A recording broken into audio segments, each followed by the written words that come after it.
అది మా గిల్డ్కి వచ్చినప్పుడు గిల్డ్లో మేము ఉన్న వర్కింగ్ కమిటీలో ఉన్న ప్రొడ్యూసర్స్ అందరం ఏమనుకున్నామంటే వాళ్ళకి ఎందుకు వర్కౌట్ అవ్వట్లేదు, వాళ్ళని ఒక 6 months వాళ్ళకు వస్తున్న రెవెన్యూలు ఏంటి, వాళ్ళకు వస్తున్న ఖర్చులు ఏంటి, ఎందుకు వర్కౌట్ అవ్వట్లేదు, వాళ్ళని స్టేట్మెంట్స్ తీసుకొని రమ్మందాము.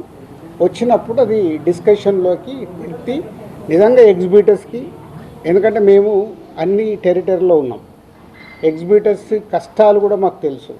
ఎగ్జిబిటర్స్ కష్టాలు ఏంటంటే మేము డిస్ట్రిబ్యూటర్గా ఉన్నాం కాబట్టి ప్రొడ్యూసర్ నుంచి డిస్ట్రిబ్యూటర్ నుంచి ఎగ్జిబిటర్, ఈ 3 టెరిటరీలు ఒకరికి సంబంధాలు ఉంటాయి. డిస్ట్రిబ్యూటర్లుగా ఉన్నప్పుడు ఎగ్జిబిటర్కి మేము ఇందాక నేను చెప్పినట్టు రెంట్ ఆర్ పర్సెంటేజ్ అన్నప్పుడు ఫస్ట్ వీక్ బాగా రెవెన్యూ వస్తే రెంట్ ఇస్తున్నాము, సెకండ్ వీక్ కలెక్షన్ తగ్గిపోగానే పర్సెంటేజ్ ఇస్తున్నాం.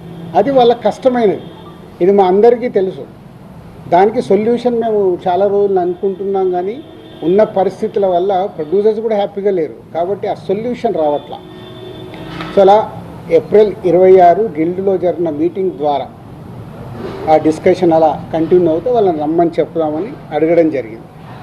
సో ఇక్కడ అప్పుడు హరిహర వీరమల్లు అనే కళ్యాణ్ గారి సినిమా మే 11th అనుకుంటాను ఒక రిలీజ్ డేట్ వాళ్ళు అనౌన్స్ చేసి మేలో ఉంది. సో తర్వాత అది షిఫ్ట్ అవ్వడము, టెక్నికల్ వాళ్ళ వర్క్ వల్లనో దేని వల్లనో షిఫ్ట్ అవ్వడం, అది షిఫ్ట్ అయ్యేది ఎప్పటికీ డేట్ ఇంకా లాక్ అవ్వలేదు అనుకుంటాను, ఇన్ ఏప్రిల్ 26th టైంలో. తర్వాత అలా ఈస్ట్ గోదావరి నుంచి స్టార్ట్ అయింది, ఇక్కడ నైజాంకు కూడా వచ్చింది, నైజాం సింగిల్ స్క్రీన్స్లో. సో నైజాంది ఒక క్లారిటీ కోసం మీరు అందరూ మళ్ళీ నోట్ చేసుకోండి, ఫ్యూచర్కు కూడా ఉపయోగపడుతుంది.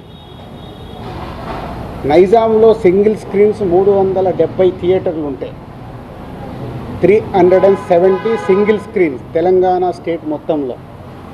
అందులో ఎస్విసి సినిమాస్ అండ్ అదర్ మాకు రిలేటెడ్గా ఉన్న చారి గారు వాళ్ళని కలిపి మా దగ్గర ఉన్నాయి 30 థియేటర్లు. అవుట్ ఆఫ్ 370 థియేటర్లు 30 థియేటర్లు మా దగ్గర ఉన్నాయి. అలాగే ఏషియన్ సునీల్ అండ్ సురేష్ కంపెనీలో 90 థియేటర్లు ఉన్నాయి, 120 మా దగ్గర 30, వాళ్ళ దగ్గర 90, 250 థియేటర్లు ఓనర్స్ కానీ వాళ్ళకు సంబంధించిన వాళ్ళు కానీ నడుపుతున్నారు. అవుట్ ఆఫ్ 370 ఇది రేషియో. మీ మీడియా వాళ్ళకు నేను మళ్ళీ ఇది క్లారిటీ ఇస్తున్నాను, మళ్ళీ ఆ నలుగురు దాంతో ఆ సబ్జెక్టు తర్వాత వస్తాను. సో